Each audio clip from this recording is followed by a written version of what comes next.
It's your mentally exhausted, emotionally defeated homeschool teacher and your uneducated beer connoisseur. Day 11 of our Advent tree. Well, today is a combination of things. I'm going to be honest. I don't even know what day it is anymore. It doesn't feel like December. We got like 5 snowflakes, all right? This is what I got.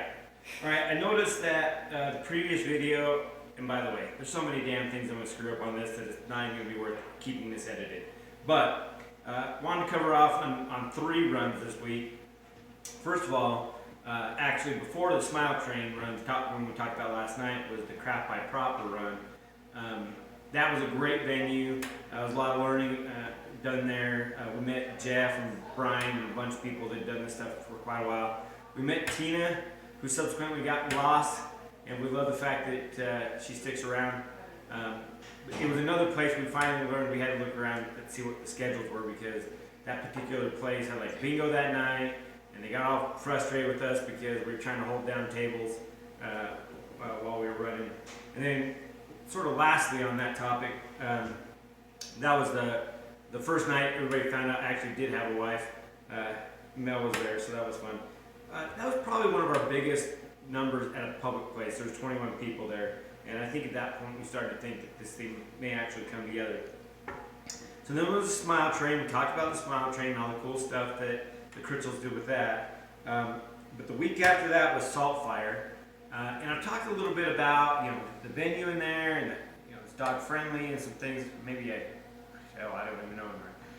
But it's a great place. If you haven't been there, you should go check it out. They've got like a nice little outdoor spot you can go in now. It's sort of COVID ready, etc., etc.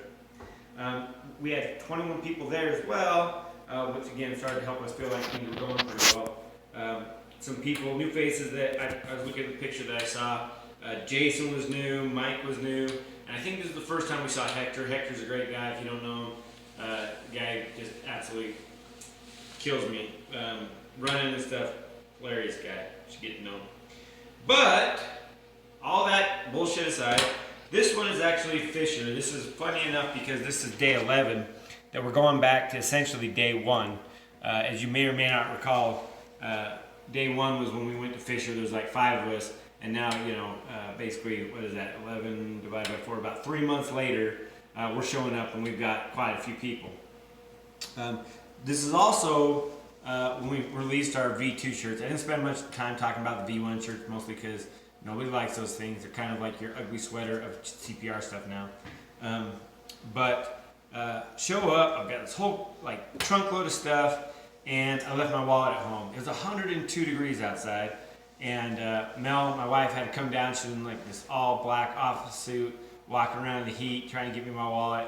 It was a disaster. But it was a great run. I think everybody had fun. But again, I think we started to realize that some of these venues, like Fisher, are just sort of tough for us to go into because, well, frankly, there's just already a ton of people there. I think this may have been the first time Daniel showed up. We also had some folks visiting from up in Ogden, run with a group up there. But I guess long story short, it was a lot of folks. We sort of intentionally took a picture with a bunch of folks that weren't with us, just to kind of make it look even bigger than it was. But it was a good time. Let's see, our beer today is, our beer today is Utah's Synergy Coffee Ale, or coffee lager, I should say. It's a 5.0 ABV. We've talked a lot about Utah, or a little bit, because we've had some of their stuff before.